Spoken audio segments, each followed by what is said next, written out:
It started as something small, just a flippant comment here and there. The kind couples sometimes toss around when the air is too still, the silence too heavy.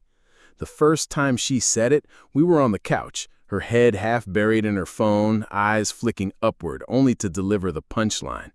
"Can we break up already?" she muttered, barely lifting her voice above the TV. I looked at her, unsure if I'd misheard, and she smirked. "Kidding," she added quickly, leaning over to kiss my cheek like she hadn't just thrown a grenade into the room. I laughed, though it didn't come naturally. I told myself it was a joke, just one of those odd things people say without meaning anything by it. But a week later, we were in line at the grocery store, and I made some offhand remark about the cereal she picked. Without missing a beat, she turned to me and sighed dramatically. "God, maybe we really should break up. Can you imagine your life without me micromanaging your breakfast choices?" The older woman in front of us raised her eyebrows. I forced a chuckle, smiled politely, and brushed it off again. The moment passed like they all seem to, but there was a pattern forming, one I pretended not to see. Over the next month, her jokes about ending things became a regular feature in our conversations. Each time they came out, they did so a little more casually, with a sharper edge. Once, when I forgot to do the laundry, she rolled her eyes and said, "You're making single life sound better and better." Another time, she sent a photo of an apartment listing to our group chat with the caption, "My escape plan if he forgets the trash again." Her friends laughed. I didn't. I asked her one night while we were brushing our teeth what all these breakup jokes meant. She looked at me in the mirror, toothbrush in hand. "Relax," she said, toothpaste bubbling at the corners of her mouth. "You're so sensitive, it's just banter." But it didn't feel like banter. It felt like a slow-motion exit ramp she was building for herself, brick by brick, joke by joke. And I, like a fool, kept pretending it was all harmless. I didn't want to be the guy who couldn't take a joke, so I swallowed it all. What made it worse was the way she doubled back the next day. Every time I pulled away slightly, every time I got a little too quiet or distant, she'd switch gears. She'd kiss me a little longer, make breakfast without me asking, even leave handwritten notes on the kitchen counter with things like, "Love you more than coffee." These gestures confused me more than the jokes hurt. It kept me in this limbo. Was she just quirky? Or was she testing how much I'd tolerate? The whiplash of tenderness and mockery chipped away at something fundamental. I stopped initiating conversations about the future. I hesitated before sharing work updates or asking about her day. I noticed how often I second-guessed whether to hold her hand in public. The closeness we once shared had turned into performance art, awkward, staged, mechanical. I didn't confide in friends, partly out of embarrassment, but also because I wasn't sure what to say. What do you tell someone? My wife keeps joking about leaving me, and I think she might mean it, but I'm not sure because yesterday she bought me my favorite socks for no reason. It sounds insane when you say it out loud. So I kept it to myself, hoping it would pass like a cold front, brief, irritating, but ultimately forgettable. But it didn't pass. It escalated. She started making lists on her phone, on scraps of paper she left on the coffee table. "Things I'd take if I ever moved out," one of them said. I read it by accident one morning while cleaning. I didn't bring it up. I just put the paper back where I found it and walked away. Then came the social media phase. She'd share memes about escaping emotionally unavailable men or post vague captions like, "Some people don't appreciate what they have until it's gone." Comments rolled in from her followers, most of them single women who seemed to delight in the digital ambiguity. "Preach, girl, same." She never tagged me. I never responded. I thought about confronting her again, about saying directly, "If you're that unhappy, just say it." But I didn't, because part of me still wanted to believe that maybe this was just a weird phase, that she didn't really mean it, that this was her version of venting, albeit in the most disorienting way possible. The worst part?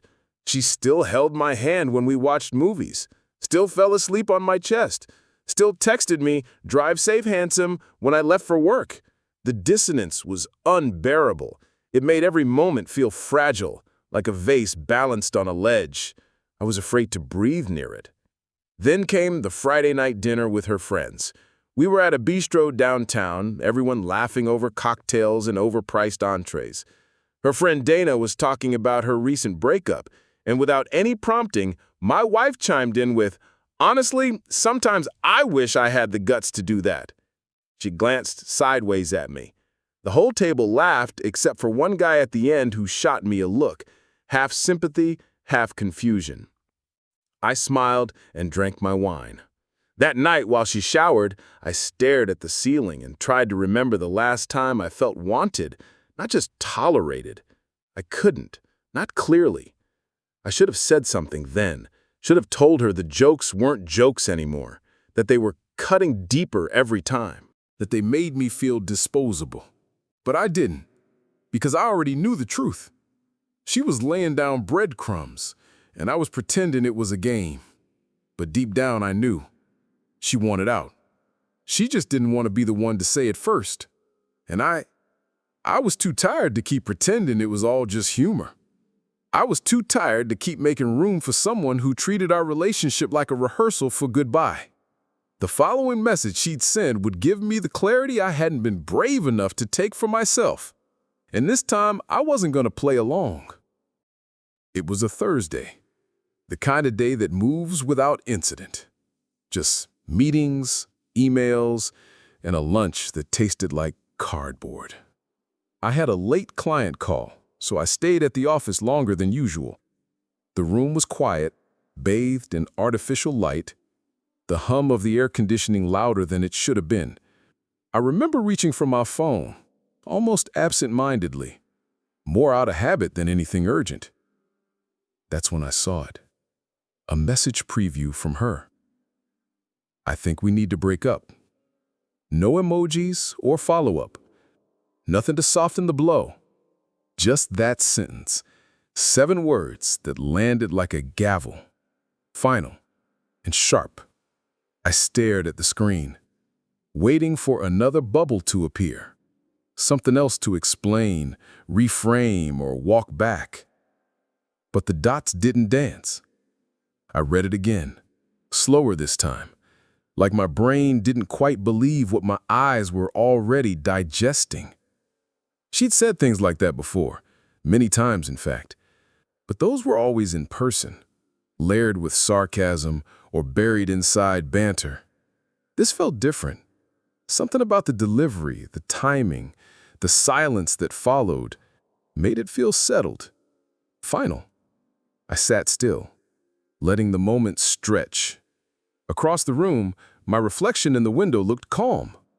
Too calm. As if part of me had already known this was inevitable. There was no sinking sensation in my stomach, just a quiet, undeniable awareness that a line had finally been drawn. I pressed the power button on my phone, causing the screen to turn black for just a second, then switched it back on. The message was still there, real, permanent. She hadn't called. She hadn't added, "Let's talk," or "We need to discuss this." There wasn't even a courtesy, "I'm sorry." And maybe that's what clarified everything. There was no affection behind those words, only detachment. I took a screenshot. Then I opened the keyboard, typed a single sentence, and hit send. Agreed. Your stuff will be on the porch in an hour. I stared at my reply for a moment as if it belonged to someone else. There was no anger in it, just the same kind of blunt closure she'd sent me. It felt surgical, precise, like cutting a wire you've studied for hours, knowing exactly where to slice.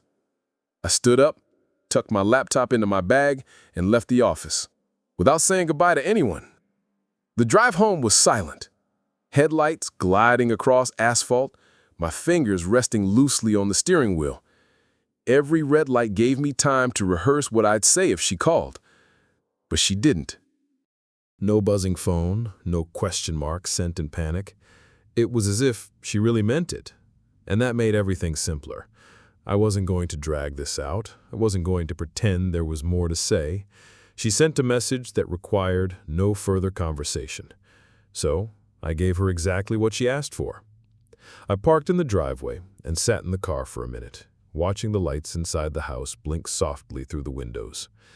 Everything looked the same, but everything had already changed. Walking in felt strange. The hallway seemed colder. The shoes by the door still sat in their usual spot. A faint vanilla scent from one of her candles lingered in the air, sweet and out of place. I went straight to the closet. Each shelf, each drawer became a checklist. I started with her jackets, the beige one she wore on rainy days, the leather one she claimed was too stiff but kept anyway. Into a plastic container they went. Then came the dresses, blouses, skirts, and that sweatshirt she always wore when she got off work, the one with the frayed cuffs. Folded, packed, sealed. I moved through the rooms as if I were cataloging a museum exhibit. The bathroom was next, drawer after drawer of cosmetics, hair ties, and lotions with French labels. I placed them in separate bags, making sure nothing spilled. I found her favorite perfume, the one she wore on our first anniversary, and paused for a beat. Then into the box it went. I passed our bookshelf and pulled out the novel she marked with sticky tabs. Her handwriting on the margins now felt foreign. I didn't read them. They joined the rest. The office had her documents, certificates, tax folders, even a small notebook filled with business ideas she once shared with enthusiasm. All organized, all carefully labeled. Every photograph featuring both of us, vacations, weddings, weekends at the lake. I slipped into a manila envelope. I wasn't going to keep a single one. I wasn't going to hold on to what no longer belonged to me. I found a framed picture from our honeymoon, us standing on a mountain trail, her head against my shoulder. For a second, the memory tried to pull me back, but I blinked, took the frame apart, slid the photo into a sleeve, and sealed it away with the others. By the time I was done, there were 3 large containers and 1 box of smaller items. Each is neatly packed, no chaos, just order. I stacked everything by the door and took a step back. Then I picked up my phone, opened the camera, and took a photo of the boxes arranged neatly on the porch. My fingers moved quickly. Pick up before 2000 hours, or send a delivery address. After that, it goes to storage in your name. Message sent. I looked at the clock. 1 hour. Just like I said. I walked to the kitchen, made myself a cup of coffee, and sat at the table. The house felt quieter than ever. But for the first time in months, the silence didn't feel lonely. It felt earned. And then, just as expected, her messages started coming in. The first message hit my phone just 4 minutes after I'd sent the photo of her boxes on the porch. Wait, I was joking. Then another. Seriously, come on, this is insane. The tone shifted quickly. Amusement faded. Uncertainty took its place. I read them as they came, one after another. Longer, more frantic each time. But I didn't reply. I didn't even type a single word in response. My silence was louder than anything I could have said. Instead, I walked over to the kitchen counter, opened the drawer where we kept the utility passwords and access notes, and started making changes. The Wi-Fi network had consistently been named after one of her favorite TV shows. I logged into the router and renamed it something generic, then set a new, randomly generated password, copied it down, moved on. Streaming services came next. We had profiles set up together, hers filled with pastel dramas and dating shows I'd never touch. I removed her access from the shared account, then reset the master login on each platform one by one. I handled it clinically, like updating a company system after an employee resignation. I reached for the tablet we used to sync our calendars, signed out of the joint iCloud account, and transferred the contents I needed to my personal storage. Then, I purged the device and placed it in the drawer. No emotion, just execution. Next came the finances. We had a joint savings account that we contributed to sporadically. It wasn't huge, but it mattered. I transferred my portion to a new account I'd opened quietly a few weeks ago, an account with no shared access, no visibility. I left the remainder untouched, equal to what she'd added over time. I sorted through the insurance policies, the car registration, even the subscriptions for things like grocery deliveries and gym memberships. Wherever her name sat beside mine, I started the process of separating them. Invoices, contracts, monthly fees, all flagged for division. Once I'd finished, I drafted a short, clear document. Nothing dramatic, nothing emotional, just a preliminary outline of who kept what services were now individual, and what remained to be discussed legally. I attached it in an email titled Separation Draft. Please review. Then I copied my attorney, the same one I'd consulted a month ago when the joke started to sound like instructions. The subject line was simple. The message body is even simpler. Attached are the initial steps to formally close joint matters. Please let me know if you'd prefer any adjustments. This avoids delays. No accusations, just business and facts. She was still messaging while I typed. My phone buzzed 3 times in a row on the countertop. Are you seriously ignoring me now? This was a joke. You can't just throw everything away. Pick up your damn phone. I reached for the volume button and silenced the notifications. It wasn't rage driving me. It was relief. I was moving through these tasks like someone waking up from a long dream, remembering where they were before it started. Each click, each update, each password changed was a reclaiming of space I hadn't realized I'd surrendered. I took a moment to breathe, then walked outside. The air was cool, dusk settling slowly into the yard. The containers sat neatly where I'd left them, right on the porch under the motion light. They looked almost like luggage waiting for a cab. Practical, defined, ready to go. I arranged them in a tighter row, took another photo, and sent it with a new message. Final pickup window today before 2,000 hours. After that, items will be transferred to storage. Contract will be in your name. I didn't ask for acknowledgement. This was her deadline. Even if she hadn't realized, she'd created it. Inside, I poured myself a drink. Nothing substantial, just something to settle the restlessness that still buzzed through my muscles. The house felt different now. Lighter, like I could finally breathe in my own space again. She didn't stop. More messages kept arriving, each one a shift in tone. First indignant, then pleading, then angry again. She tried every door she'd used before. Guilt, charm, sarcasm, sentiment. Okay, I get it. You're trying to make a point. I hear you. Can we just talk like adults? This is overkill. You always take things too far. I didn't mean it. You know I didn't. Stop acting like I did. But this wasn't about acting. It was about listening, and I had heard her loud and clear. I sat down at the dining table, that long wooden slab we once filled with guests, birthday cakes, and late-night takeout. Now it felt like a courtroom. Every detail from the last 2 months passed through my mind like testimony. Those little jokes, the tossed-out phrases, the smirks after she'd test the edge of her just kidding threats. None of it had been funny. None of it had been accidental. She wasn't here to watch me work through this, and maybe that was for the best. She always thrived on reaction, needed a stage, an audience. Silence, on the other hand, had always unnerved her. And this time, I was giving her the one thing she never expected: total stillness. As the clock crept toward 8 p.m., the sky turned violet outside. No headlights in the driveway, just more messages blinking behind a locked screen. At 7:58 p.m., she tried calling. I let it ring until the screen went dark. I leaned back in the chair, finished my drink, and stared out the window. The porch light flickered once, then held steady. Deadline reached. The next move would be mine, and it would be silent, efficient. By 8:05 p.m., the porch light was still on. The boxes sat where I left them, untouched. Her name still hadn't appeared on the driveway cameras. There was no car, no sign she'd even attempted to collect her things.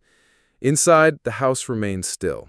I moved to the hallway and stood at the entrance, observing the blank space she used to fill. No purse was thrown onto the chair. That everyday chaos was gone, and in its place, peace. I opened the storage service app, the one I'd bookmarked earlier. Within a few minutes, I had everything scheduled. Tomorrow morning, a van will come to collect the containers. The contract would list her name, contact number, and email address. A digital receipt would be sent to both of us, and the monthly bill would land squarely on her plate. When the confirmation appeared, I felt a strange calm. It wasn't a victory.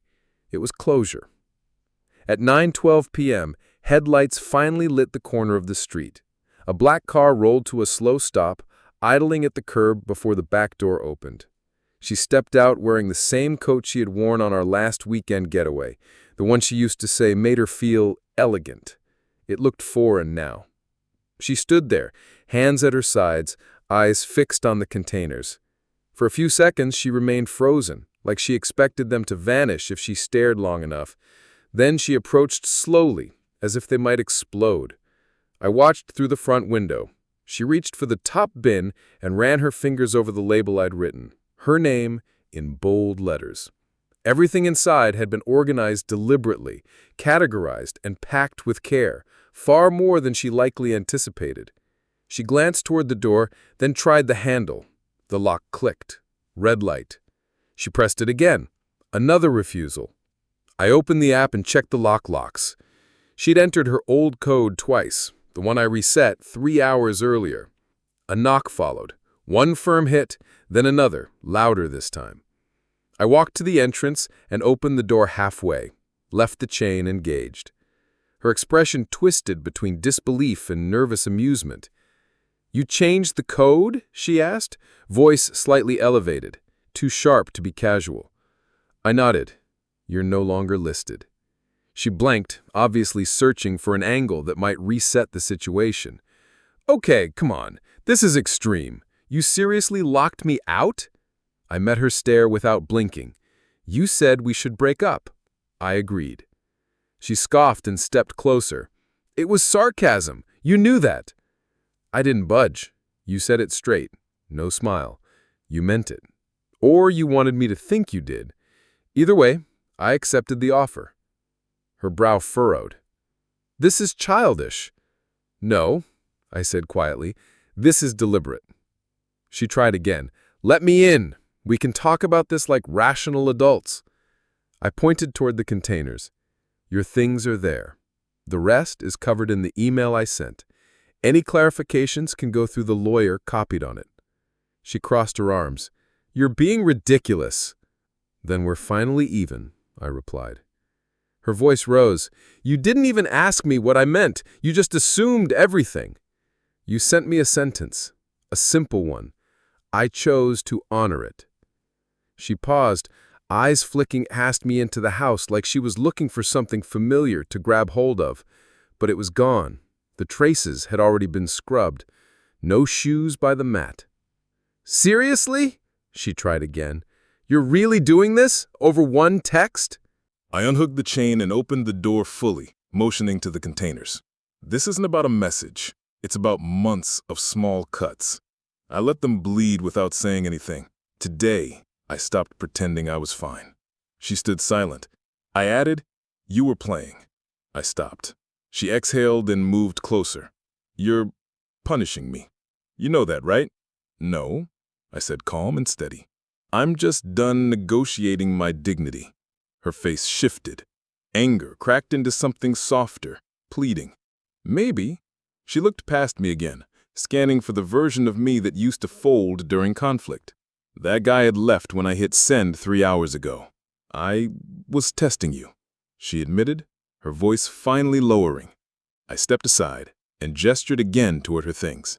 "I don't take exams in my own home." She looked at me like I'd just spoken a foreign language. "I said something dumb and now you're ending everything." "No," I corrected. "You ended it. I'm just taking your word for it." She took a breath like she might protest again but stopped herself. Her hand hovered over the door frame before dropping to her side. "I didn't think you'd actually follow through," she said. Finally, quiet now. "Then maybe the joke wasn't as funny as you thought." She looked down at the containers. "I don't have a place to take them right now." "Then they'll be picked up at 9 a.m. I replied. "The contract's in your name. Details were sent to your inbox." Her eyes welled. Whether from frustration or genuine emotion, I couldn't say. "You really mean this?" "I do." There was nothing left to add. I stepped back inside and closed the door. Just a final, heavy click. She stood on the porch for a long time after the door shut. I could see the shadow of her figure through the frosted window near the lock, motionless at first, then shifting slightly as she paced back and forth.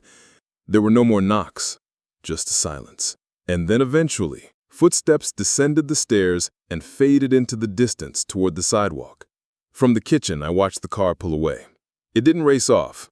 It rolled slowly down the street, brake lights glowing faintly as it disappeared around the corner. I didn't move right away. For a few minutes, I stayed by the window, holding a cup of water I'd barely touched. My fingers curled around the ceramic like it anchored me to the floor. My thoughts, for the first time in weeks, weren't rushing. They stretched long and steady, like the space in the hallway she used to fill. By 9 o'clock the next morning, the storage crew arrived precisely on time. 2 men, efficient and expressionless, loaded the containers without question. I handed them the printed contract and pointed out the email thread with her contact information. It was all business, no hesitation. As the van door slammed shut and they pulled away, I felt a shift in the air. Slight, almost imperceptible, but real. I checked my phone. There it was, a fresh message from her. "Let's talk. I think this went way too far." Just flat text, missing all the usual affectations, as if she had finally realized the weight behind what she kicked loose. I stared at the message for a full minute before responding. I wasn't playing. From here forward, legal channels only. I tapped send, then I archived the conversation thread. It didn't feel like revenge, it felt like completing something unfinished. There were still tasks to finalize, including utilities, paperwork, and mail forwarding, but the emotional labor had already been done. The goodbye had happened, not with a bang or a collapse, but with a precise, intentional quiet. Later that afternoon, I cleared out the hallway closet. There were still a few stray items, a scarf that fell behind a storage box, an old umbrella she never liked. I packed them into a padded envelope and dropped them at a courier drop-off on the way to work. One final delivery. At home, I walked through the rooms like I was seeing them again for the first time. The living room felt wider. The couch is no longer angled to face her favorite corner. The throw blankets she'd always tugged over her lap had already been boxed. Even the small tray where she used to leave her rings and earrings had been wiped clean. There were quiet echoes in these spaces, but none carried pain. They sounded more like the hush of clarity after a long, confusing storm. Even the kitchen, her domain, had lost its territorial edge. The coffee mugs lined the shelf like soldiers, orderly and unclaimed. The fridge had more space. I restocked it that night with precisely what I liked, nothing more. I slept with the window open. The sheets were cool against my skin. There were no shifting movements beside me. In the morning, I woke early. The light through the blinds painted lines across the floor. I padded into the kitchen barefoot, poured a fresh cup of coffee, and leaned against the counter. The hallway stretched quietly behind me. I looked at the clean floor where her heels used to sip in a chaotic pile. That mess had annoyed me endlessly. Strange how empty space could now feel like a reward. I took a slow sip, feeling the warmth spread through my chest. The final thought came like a whisper, steady and undeniable. When your boundaries are turned into games, the only real power is to stop playing. I'd spent months living in a slow erosion, rationalizing sarcasm as coping, labeling passive aggression as personality. But relationships aren't improv shows. They aren't meant to be built on punchlines. And when someone turns affection into satire, the most mature response isn't confrontation, it's exit. With my cup still half full, I stepped toward the window. Outside, the sun stretched over the porch, lighting up the exact spot where her boxes had stood the night before. Now there was nothing there. And that emptiness, it felt like a beginning. Dear listeners, please share your thoughts in the comments and do not forget to like, share, and subscribe.